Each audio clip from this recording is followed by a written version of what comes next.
Thomas story time. Bubble Trouble. Mr. Bubbles' clown show was in town. Mr. Bubbles could blow the biggest bubbles anyone had ever seen. All the engines wheezed with excitement. Except Thomas.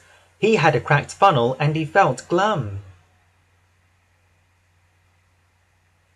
While Thomas's funnel was being mended, he had to wear a spare funnel.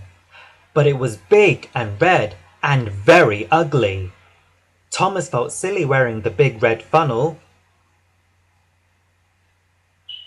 The Fat Controller had an important job for Thomas.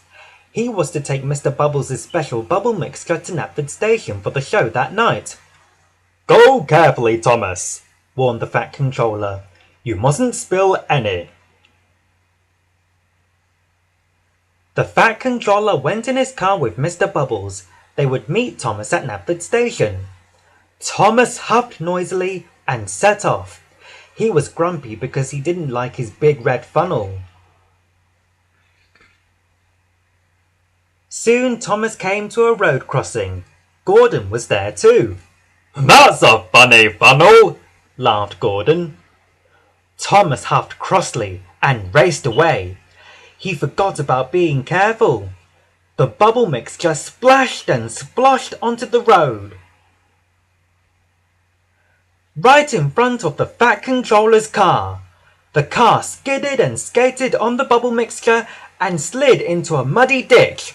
"Slow down, Thomas!" shouted the Fat Controller.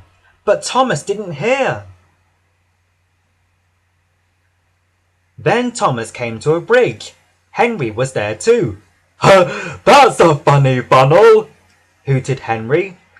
Thomas snorted loudly and sped on. The bubble mixture splashed and sploshed onto the road below.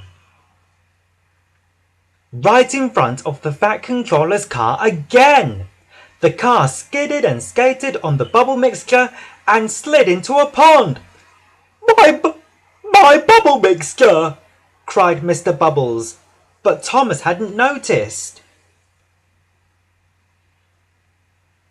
When Thomas arrived at Knapford Station, the Fat Controller was very cross. Mr. Bubbles was sad. There was no bubble mixture left for the show. Thomas was sorry. "I'll fetch some more and I'll get back in time for the show," he promised. Thomas raced off to collect the new bubble mixture. However, this time, he puffed as quickly but as carefully as he could. Just as the show began, Thomas chuffed into Knapford Station with the new bubble mixture. "Hooray!" cheered the children. With his funny funnel, they thought Thomas was part of the clown show. Mr. Bubbles laughed and blew an enormous bubble. Thomas hooted happily. He was pleased with his funny red funnel after all. The end.